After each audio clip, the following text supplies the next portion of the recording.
వెళ్ళిపోతావు, ఎక్కడికొడికే వెళ్ళాల్సి వస్తుంది. ఎక్కడికి వెళ్ళినా కూడా పాపము నీ పక్కనే ఉన్నది. నువ్వు ఎక్కడికైనా వెళ్ళు కానీ పాపము నీ పక్కనే ఉంది, నీ వాకడి ఎదుటనే పొంచి ఉందంట. నీ వాకడి ఎదుట పొంచి ఉందంటే అర్థం ఏంటిది?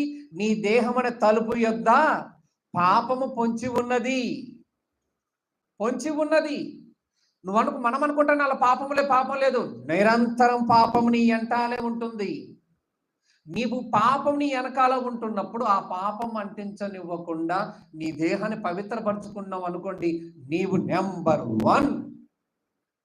నువ్వు దేవుని దృష్టిలో గొప్పవాడివి. అలాగనే ఆదామును అవ్వల్ని చేయాలనుకున్నాడు.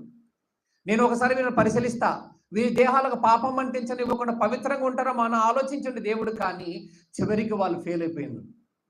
ఫెయిల్ అయ్యారు కనుకనే ఈరోజు నీ స్థితి, నా స్థితి, మన బ్రతుకులని ఇలా ఉన్నాయి.